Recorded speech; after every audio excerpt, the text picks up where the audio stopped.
And now I'm talking with my friends in Poland, and they are worried that you align yourself too much with Putin. What's your message for them? Well, if I didn't align myself with both of them, you'd never have a deal. You want me to say really terrible things about Putin and then say, "Hi, Vladimir, how are we doing on the deal?" It doesn't work that way. I'm not aligned with Putin. I'm not aligned with anybody. I'm aligned with the United States of America. And for the good of the world, I'm aligned with the world. And I want to get this thing over with. You see the hatred he's got for Putin. It's very tough for me to make a deal with that kind of hate. He's got tremendous hatred. And I understand that, but I can tell you the other side isn't exactly in love with, him either. So it's not a question of alignment. I'm aligned with the world. I want to get the thing set. I'm aligned with Europe. I want to see if we can get this thing done. You want me to be tough? I can be tougher than any human being you've ever seen. I'd be so tough. But you're never going to get a deal that way, so that's the way it goes. All right, one more question. Hey, I will respond to this. So look, for 4 years in the United States of America, we had a president who stood up at press conferences and talked tough about Vladimir Putin, and then Putin invaded Ukraine and destroyed a significant chunk of the country. The path to peace and the path to prosperity is maybe engaging in diplomacy. We tried the pathway of Joe Biden of thumping our chest and pretending that the President of the United States' words mattered more than the President of the United States' actions. What makes America a good country is America engaging in diplomacy. That's what President Trump is doing. Can I ask you? Sure. Yeah? Yeah. Okay. So he occupied our parts, big parts of Ukraine, part of East and Crimea. So he occupied it on 2014. So during a lot of years, I'm not speaking about just Biden, but those time was Obama, then President Obama, then President Trump, then President Biden, now President Trump, and God bless, now President Trump will stop him. But during 2014, nobody stopped him. He just occupied and took. He killed people. You know what the contact 2015. 2014 and 2014. Yeah. So I was not here. Yeah, but that's exactly right. Yes, but during 2014 till 2022, the situation the same. The people are been dying on the contact line. Nobody stopped him. You know that we had conversations with him, a lot of conversation, my bilateral conversation, and we signed with him. Me, like a new president in 2019, I signed with him the deal. I signed with him, Macron and Merkel, we signed ceasefire. All of them told me that he will never go. We signed him with gas contract. Yes, but after that, he broken this ceasefire. He killed our people and he didn't exchange prisoners. We signed the exchange of prisoners, but he didn't do it. What kind of diplomacy, JD, you are speaking about? What do you mean?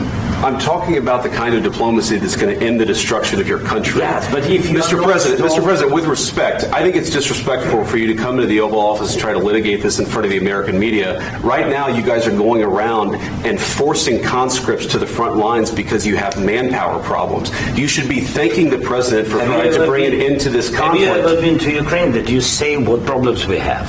I have been to. Count once. I've actually watched and seen the stories, and I know what happens is you bring them on a propaganda tour, Mr. President. Do you disagree that you've had problems bringing people into your military? And do you think that it's respectful to come to the Oval Office of the United States of America and attack the administration that is trying to prevent the destruction of your country? A lot of questions. Let's start from the beginning. Sure. First of all, during the war, everybody has problems. Even you, but you have nice ocean and don't feel now, but you will feel it in the future. God bless. You don't know that. God bless. God bless. You will not have war. Don't tell us what we're going to feel. We're trying to solve a problem. Don't tell us what we're going to feel. I'm not telling you. Because you're in no position to dictate that. That's exactly what you're doing. You're in no position to dictate what we're going to feel. We're going to feel very you will good. Feel influence. We're going to feel very I'm good and telling very you, strong. You will feel influence. You're right now not in a very good position. You've allowed From the yourself very- to be in a from very the bad very position, beginning and he of the happens war. to be right about From the it. very beginning of the war. You're not in a Mr. good Brown, position. I You don't was- have the cards right now. With us, you start having Not cards. playing cards. Right now, you I'm don't. very You're playing serious, cards. Mr. President. You're I'm playing very cards. serious. You're I'm gambling the with the president lives in of war. millions of people. You think- You're gambling with World War III. What do you think You're about? gambling with What do you World think War about? III. And what you're doing is very disrespectful to the country, this country, I'm that's with all backed respect to you your far country. more than a lot of people said very they respect. should have. Have you said thank you once this A lot entire of meeting? times. No, in this Even entire meeting, today. have you said thank Even you? today. You went to Pennsylvania and campaigned for the opposition in October. Offer some words of appreciation for the United States of What are you America speaking about? and the president who's trying to save your country. Please, you think that if you will speak very loudly about the war, you He's can... not speaking loudly. He's not Yeah. speaking loudly. Your country is Can I- in big can- trouble. can I Wait a answer? minute. No. Can You've I done a lot answer? of talking. Your country is in big trouble. I know. You're not winning. I know. You're not winning this. You have a damn good chance of we are coming out staying- okay because of Mr. us. President, we are staying in our country, staying strong from the very beginning of the war. We've been alone, and we are thankful. I said thanks You haven't in been this alone. cabinet, You and haven't not been only alone. in this cabinet. We gave you, through I this said stupid thank- president, $350 billion.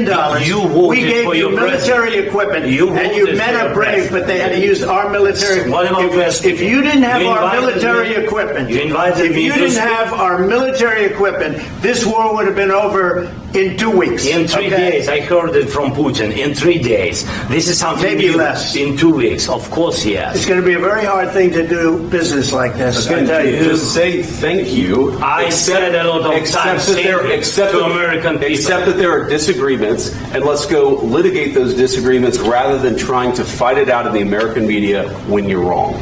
We know that you're wrong. But you see, I think it's good for the American people to see what's going on. I understand, sir. I think it's I very understand. important. That's why I kept this going so long. You have to be thankful. You don't have the I'm cards. thankful. You're buried there. Your people are dying. tell you You're again, running I low know. on soldiers. Don't- Listen, don't please, you're running Mr. low on President. soldiers. It would be a damn good thing. Mr. And President. then you tell us, I don't want a ceasefire. I don't want a ceasefire. I want to go and I want this. Look, if you could get a ceasefire right now, I tell you, you take it so the bullets stop flying and your men stop getting killed. Of course, we want to stop the war. But you're saying you don't want a ceasefire. But I said to you, I want a ceasefire. with guarantees. Because you'll get a ceasefire faster than an agreement. Ask our people about ceasefire, what they think. That wasn't doesn't with matter me. for you what That wasn't this with me. means.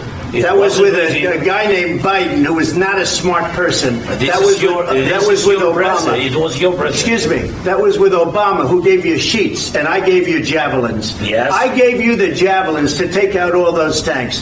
Obama gave you sheets. In fact, the statement is Obama gave sheets and Trump gave javelins. You got to be more thankful, because let me tell you, you don't have the cards. With us, you have the cards. But without us, you don't have any cards. One more question to Mr. Vice President. I'm sorry. It's going to be a tough deal to make, because the attitudes have to change. What if Russia breaks ceasefire? What if Russia breaks peace talks? What do we do then? I understand that it's a heated conversation right now. What are you saying? What She's if asking, what if Russia breaks the ceasefire? Well, what if anything? What if a bomb drops on your head right now? But they have Okay? broken the What if they ceasefire. broke it? I don't know. They broke it with Biden, because Biden, they didn't respect him. They didn't respect Obama. They respect me. But what- Let me tell you, Putin went through a hell of a lot with me. He went through a phony witch hunt where they used him and Russia. Russia. You ever hear of that deal? That was a phony Hunter Biden, Joe Biden scam. Hillary Clinton, Shifty Adam Schiff. It was a Democrat scam. And he had to go through that. And he did go through it. We didn't end up in a war. And he went through it. He was accused of all that stuff. He had nothing to do with it. It came out of Hunter Biden's bathroom. It came out of Hunter Biden's bedroom. It was disgusting. And then they said, the laptop from hell was made by Russia. The 51 agents. The whole thing was a scam. And he had to put up with that. He was being accused of all that stuff. All I can say is this. He might have broken deals with Obama and Bush and he might have broken them with Biden. He did, maybe. Maybe he didn't. I don't know what happened.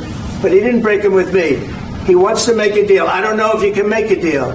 The problem is I've empowered you to be a tough guy. And I don't think you'd be a tough guy without the United States. And your people are very brave. But you're either going to make a deal or we're out. And if we're out, you'll fight it out. I don't think it's going to be pretty, but you'll fight it out. But you don't have the cards. But once we sign that deal, you're in a much better position. But you're not acting at all thankful. And that's not a nice thing. I'll be honest, that's not a nice thing. All right, I think we've seen enough. What do you think? What's this negotiation? This is going to be great television, I will say that. All right. We'll see what we can do about putting it together. Thanks.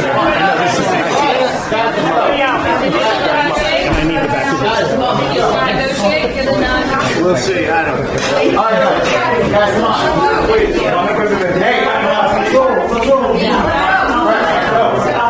Guys, come on. This conversation captures a tense and emotional exchange focused on the war in Ukraine, diplomacy, and the difficult relationship between world leaders. It begins with a question about whether the U.S. president is aligning himself closely with Vladimir Putin. He responds by saying that real diplomacy requires talking to all sides, even those you disagree with, and that being overly hostile in public would make negotiations impossible. He insists he is aligned only with the United States and with what he believes is best for global peace. A U.S. official then argues that tough talk in past administrations did not stop conflict, and that diplomacy, rather than chest-thumping's the path to peace. Soon after, the Ukrainian president joins the discussion and reminds everyone of Russia's actions dating back to 2014, including the annexation of Crimea, the ongoing deaths on the front lines, and broken agreements. He says Russia never honored despite international promises. From there, the exchange grows heated. The U.S. president and one of his advisors challenged the Ukrainian leader, saying he should show more gratitude for American aid and military support. They argue that without us weapons, Ukraine would have fallen quickly. The Ukrainian president pushes back, saying his people have fought bravely from the very beginning and that gratitude has been expressed many times. As tempers rise, they debate ceasefire possibilities, broken agreements, and whether Russia would respect a new deal. The U.S. president claims that Russia respected him in the past and suggests that a ceasefire is the only way to stop the loss of life. He warns that the United States will not continue supporting Ukraine indefinitely if there is no path toward peace. The conversation ends with both sides standing firm, their frustrations clear, and the U.S. leaders saying the American people needed to see this discussion for themselves.